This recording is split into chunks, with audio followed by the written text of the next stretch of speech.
कक्षा 12 को नतिजा सार्वजनिक। 1,88,000 विद्यार्थी नन ग्रेडिङमा। अफ्ताब आलमलाई टिकट नदिने कांग्रेस महामन्त्रीको संकेत। एकै दिन पछिल्लो 24 घण्टामा नेपालमा 3 जनाको मृत्यु, 206 जना संक्रमित भेटिए। राष्ट्रिय सभाको 4 सभापतिमा एमाले सहितको भागभण्डा। उपाध्यक्ष बारेमा मौन। मूल्य बढाउँदा पनि मासिक 61 करोड घाटामा रहेको आयल निगमको दाबी। ललितपुरका अनधिकृत संरचना हटाउन दशैंसम्मको समय। प्रकाशले 7 दिनमा करोड कमाउँदा राधा 20 लाखमै समेटियो। बलिउडले नेपालीलाई चौकीदार मात्र देख्यो, तर अब समय बदलिएको छ भन्दै फिल्मी कर्मीको भनाई। बालिन शाहलाई पछ्याउँदै पोखराका मेयर आसिफको शतकसँगै केन्यामाथि नेपालको शानदार जित। राष्ट्रिय सभाबाट पनि नागरिकता विधेयक हुबहु पारित। उदयपुर सामूहिक हत्याको कारण सामान्य विवाद। नवेन्द्र राज जोशीकी पत्नी सपनाले दिन उम्मेदवारीका लागि आवेदन। राष्ट्रपतिको सम्मान नगर्ने भए राष्ट्रपति प्रणाली हटाइदिए हुन्छ भन्दै वामदेव गौतमको भनाई। आलमको उम्मेदवारीको बारेमा गगन थापा भन्छन्, छाती ठोकेर हो भन्ने नसक्ने निर्णय हामीले गर्दैनौं। राष्ट्रिय प्रजातन्त्र पार्टी नेपालले 5,000 कार्यकर्तासँग 10,000 चन्दा माग्ने। अफ्ताब आलमलाई उम्मेदवारी बनाउँदैनौ भन्दै महामन्त्री गगन कुमार थापाको भनाई। त्यसपछि के भयो यसबारे महत्त्वपूर्ण जानकारी। पुस्तकमा वास्तविकता भन्दा व्यक्त भावनालाई बुझ्नुपर्छ भन्दै महानायक राजेश हमालले भने। उदयपुरको बेलकामा एकै परिवारका 3 जनाको हत्या, दाजु पर्ने पक्राउ। डडेलधुराबाट देउबा प्रत्यक्ष र आरजु समानुपातिक तर्फ सर्वसम्मत सिफारिस। चितवन 3बाटै चुनाव लड्ने प्रचण्डको घोषणा। यसबारे पुरै जानकारी पनि आजकै भिडियोमा। दर्शक महानुभावहरू नमस्कार। स्मार्ट खबरको न्यूज बुलेटिनमा यहाँहरूलाई हार्दिक स्वागत छ। म आर्यन उपानी। आज मिति विक्रम सम्वत 2079 साल भदौ 18 गते शनिबार, ईस्वी सम्वत 2022 सेप्टेम्बर 3 तारिक। सदाको चाहिँ आज पनि हामी उपस्थित भइसकेका छौँ आजका मुख्य समाचारहरू लिएर। हामीलाई अन्तिमसम्म हेर्नुहोला अनि हाम्रो मेहनतका लागि यो भिडियोमा एउटा लाइक अवश्य गर्नुहोला। दर्शक महानुभावहरू पल पलको न्यूज अपडेटका लागि हाम्रो च्यानललाई सब्स्क्राइब गरी नजिकै आउने बेल आइकनलाई क्लिक गर्नुहोला। कहाँबाट हेर्दै हुनुहुन्छ अनि के कस्तो लाग्दैछ आफ्ना कुराहरू तलको कमेन्ट बक्समा कमेन्ट गर्नुहोला। दैनिक रूपमा हेर्नुहुन्छ भने रेगुलर भनेर लेख्नुहोला। आज पहिलोचोटि हो भने फर्स्ट टाइम लेखिदिनुहोला। दर्शक महानुभावहरू देशभित्रबाट हेरिरहनु भएको छ भने आफ्नो गाउँ ठाउँ सहर अनि जिल्लाको नाम लेखिदिनुहोला। विदेशबाट हामीलाई हेरिरहनु भएको छ भने कुन देशबाट हेर्नु भएको छ त्यो कुरा पनि तलको कमेन्ट बक्समा कमेन्ट गरिदिनुहोला। आउनुहोस् दर्शक महानुभावहरू आजका मुख्य समाचार सुरु गरौं। उदयपुरको बेलकामा एकै परिवारका 3 जनाको हत्या भएको प्रसङ्गबाट। उदयपुरको बेलका नगरपालिका 9 दिलुङटारमा एकै परिवारका 3 जनाको हत्या भएको छ। स्थानीय 37 वर्षका राजकुमार बस्नेत सहित उनकी 33 वर्षीय पत्नी सरिता र 12 वर्षका छोरा सुजनको हत्या भएको उदयपुरका प्रहरी न्यायपरीक्षक राकेश कुमार केदारले हामीलाई जानकारी दिनुभएको छ। उनका अनुसार तिनै जनाको खुकुरी प्रहार गरी हत्या गरिएको हो। तिनै जनाको शव आज दिउँसो स्थानीय वालिङ खोलामा फेला परेको थियो। स्थानीयले सूचना दिएर गतै प्रहरी घटनास्थलमा पुगेको थियो भने हत्याको आरोपमा राजकुमारकै दाजु पर्ने 40 वर्षका नरबहादुर बस्नेत पक्राउ परेका डीएसपी केदारले बताउनु भएको छ। उनले भनेका छन् मृतककै नाता पर्ने एक पुरुष समातिएका छन्। उनले आफैले हत्या गरेको स्वीकारोक्ति जनाइसकेका छन्। हाम्रो टोली अहिले घटनास्थलमा नै छ। प्रहरीले नरबहादुरकै साथबाट हत्यामा परे गरिएको खुकुरी समेत बरामद गरेको छ र घटनाबारेमा थप अनुसन्धान भइरहेको प्रहरीले जनाएको छ। नेपाली कांग्रेसका महामन्त्री गगन कुमार थापाले कारागारमा रहेका कांग्रेस नेता अफ्ताब आलमलाई आगामी प्रदेशसभा र प्रतिनिधि सभा निर्वाचनमा सांसदको उम्मेद्वार नबनाउने दावी गरेका छन्। लेखक रामलाल जोशीको सृजनात्मक आख्यान बामा लोकार्पण समारोहलाई सम्बोधन गर्दै उहाँले यस्तो बताउनु भएको हो। उनले कुनै पनि ठाउँमा आगामी निर्वाचनका लागि आलम सिफारिस पाए पनि कांग्रेसले उम्मेद्वारी नबनाउनेमा विश्वस्त रहन आग्रह गरेका छन्। महामन्त्री थापाले आफूहरू पार्टीमा रहन्जेल छाती ठोकेर मैले निर्णय गरेको हुँ भन्ने हैसियत नभएका कुराहरू पार्टीबाट नहुने बताएर उनले संविधानले वर्जित गरेका काम पार्टीबाट नहुने पनि दावी गरेका छन्। इटाभट्टामा मान्छे जलाएको अभियोग लागेकालाई कांग्रेसले उम्मेद्वार बनाउँदैछ। यसका बारेमा पनि हामीले कथा लेख्ने दिन आउँदैछ भन्ने साहित्यकार नयनराज पाण्डेको अभिव्यक्तिपछि महामन्त्री थापाले नैतिकताको कसीमा राख्दा आफूले निर्णय गरेको हुँ भन्न नसक्ने निर्णय आफू आबद्ध हुँदासम्म पार्टीबाट नहुने बताएका छन्। महामन्त्री थापाले नियम र कानुनले मात्रै समाज नचल्ने र समाज चल्नका लागि प्रेम र करुणा चाहिने पनि बताएका छन्। राष्ट्रपतिबाट पुनर्विचारका लागि 15 बुँदे सन्देशसहित फिर्ता भएको नागरिकता ऐन संशोधन गर्न बनेको विधेयक राष्ट्रिय सभाबाट पनि हुबहु पारित भएको छ। राष्ट्रपतिबाट फिर्ता भएको विधेयक 2 भदौमा प्रतिनिधि सभाबाट हुबहु पारित भएर राष्ट्रिय सभामा आएको थियो र राष्ट्रिय सभाले पनि हुबहु पारित गरेको हो। अब यो विधेयक फेरि प्रतिनिधि सभामा जान्छ भने राष्ट्रिय सभाले विधेयक पारित गरेको सन्देश प्रतिनिधि सभामा सुनाएपछि सभामुखबाट प्रमाणित हुँदै फेरि प्रमाणीकरणका लागि राष्ट्रपति कहाँ पुग्छ। यसअघि पहिलो पटक प्राप्त नागरिकता ऐन संशोधन विधेयक राष्ट्रपतिले प्रमाणीकरण नगरी पुनर्विचारका लागि प्रतिनिधि सभामा फिर्ता पठाएकी थिइन्। बालेन शाह र अर्क साम्पाङ जोडेर प्रश्न गर्न थालेपछि पोखरा महानगरपालिकाका मेयर धनराज आचार्यले 27 असारमा भनेका थिए धरान र काठमाडौँलाई लिएर कतिपय सन्दर्भमा युट्युब लगायतका धेरै स्क्यान्डल गर्ने गरेको पनि देखिन्छ। यसमा मलाई तुलना नगरिदिनु हुन आग्रह गर्दछु। त्यसबेलामा मेयर आचार्यले आफूसँग जोसँग नदाच्न पनि आग्रह गरेका थिए र अहिले उनले तिनै काठमाडौँ महानगरपालिकाका मेयर बालेनलाई पछ्याइरहेको देखिएको छ। पोखरा महानगरको पछिल्ला गतिविधिले त्यही देखाउँछ। काठमाडौँ महानगरको पछिल्लो कार्यपालिका बैठकले निजी शौचालय सार्वजनिक रूपमा प्रयोग गर्न आह्वान गर्यो। मेयर बालेनको आह्वानको प्रभाव देशभर पर्यो। विभिन्न सरका रेस्टुरेन्ट तथा केही निजी कार्यालयले स्वतःस्फूर्त आफ्नो शौचालय सार्वजनिक प्रयोजनका लागि खुला गरेको घोषणा पनि गरे। पोखरा महानगरले पनि रेस्टुरेन्ट, होटल तथा संघ संस्थाका निजी शौचालय सार्वजनिक रूपमा सञ्चालनमा ल्याउन सम्झौता गर्न थालेको छ। आजसम्म 32 वटा होटल, रेस्टुरेन्ट तथा संघ संस्थासँग सम्झौता भइसकेको छ भने 1 वर्षभित्र कम्तीमा पनि 100 निजी संघ संस्थालाई सार्वजनिक रूपमा सञ्चालनमा ल्याउन सम्झौता गरिने मेयर आचार्यले जानकारी दिनुभएको छ।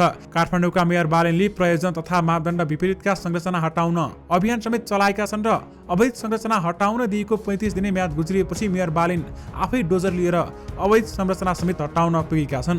पोखराका मेयर पनि दबावमा परी पोखरा महानगरले पनि भदौ 13 गतेमा सार्वजनिक सूचना जारी गर्दै प्रयोजन विपरीत भूमिगत तलका अनधिकृत संरचना हटाउन व्यवसायलाई निर्देशन समेत दिएको छ। ट्राफिक व्यवस्थापन, मापदण्ड विपरीतका संरचना, फोहोर मैला व्यवस्थापन लगायत समस्या काठमाडौँ र पोखरामा समान छन् भने यस्ता समस्या समाधान गर्न काठमाडौँका मेयर बालेन अघि पोखराका मेयर आचार्य पछि देखिएका छन्।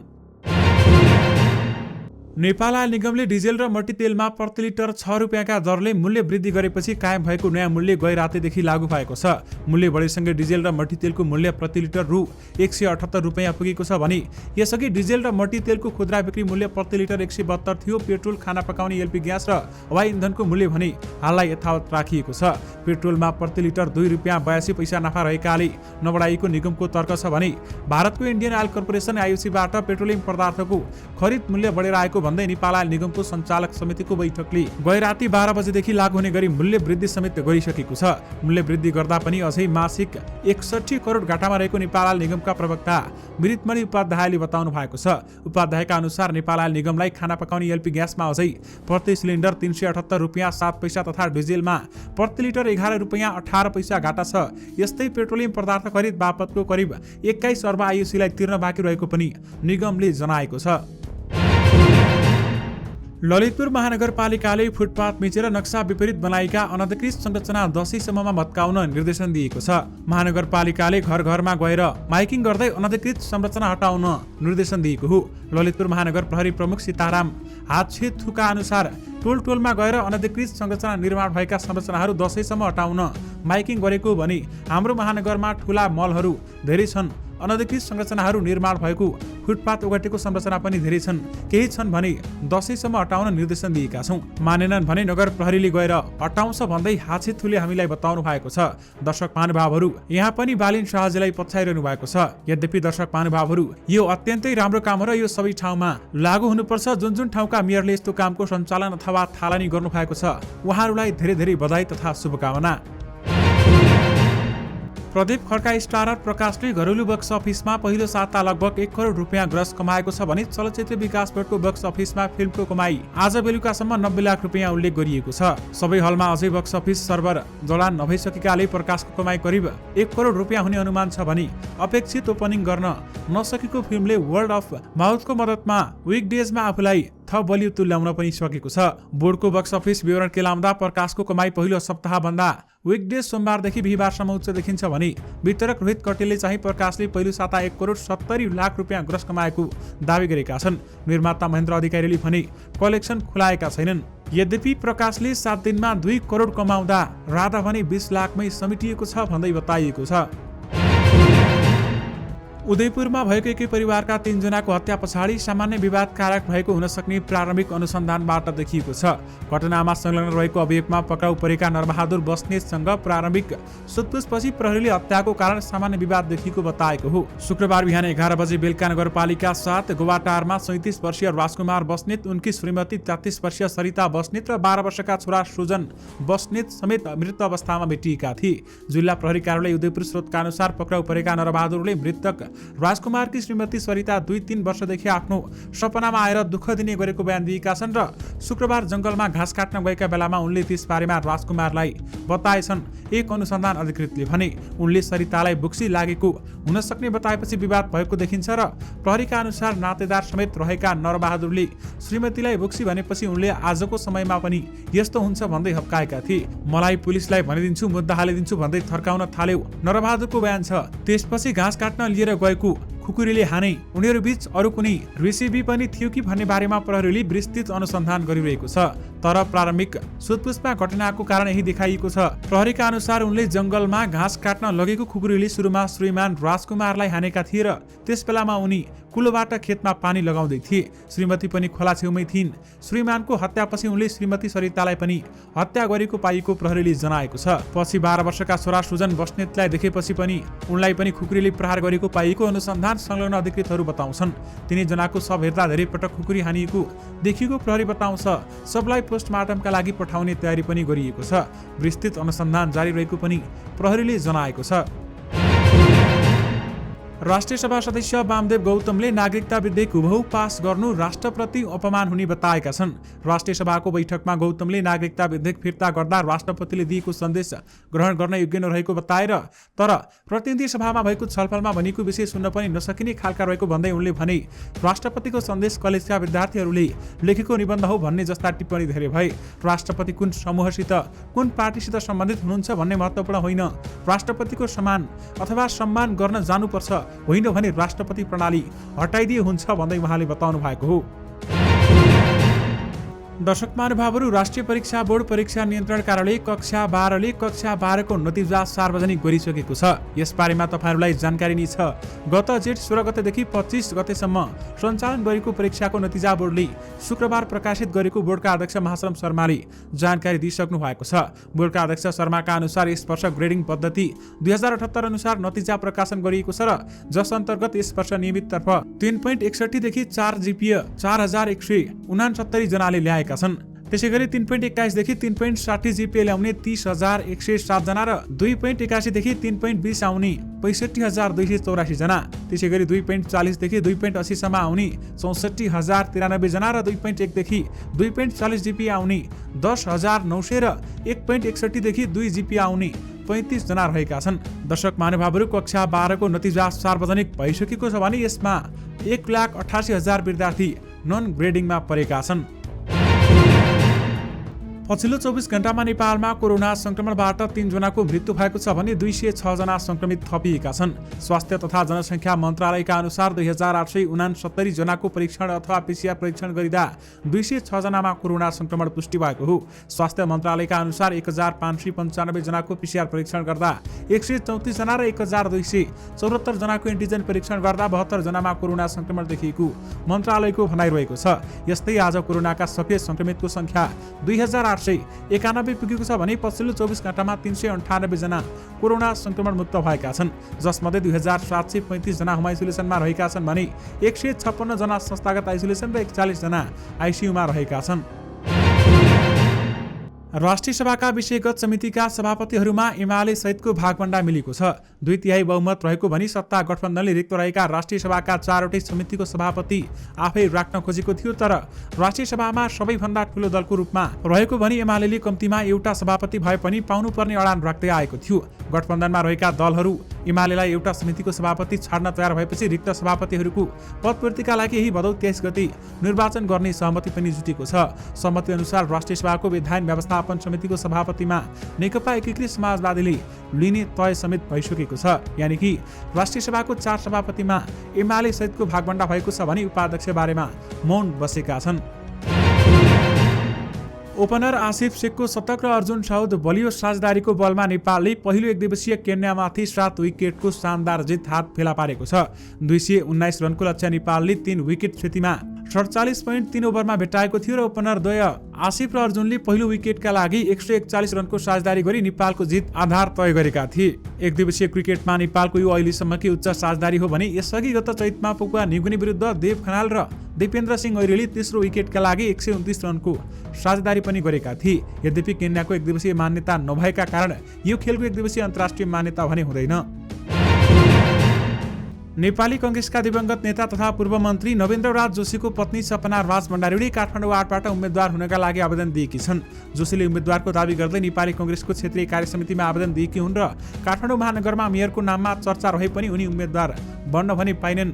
2074मा मेयरमा पराजित राजुराज जोशीले पनि काठमाडौँ 8मै उम्मेद्वार हुनका लागि पार्टीमा आवेदन दिएका छन् र सपना र राजुराज देवर भाउजू हुन्। 2074 सालको निर्वाचनमा काठमाडौँ 8मा एमालेको तर्फबाट जीवनराम श्रेष्ठ 444 मतले निर्वाचित भएका थिए र निर्वाचित श्रेष्ठ हाल एकीकृत समाजवादीमा समेत रहेका छन्।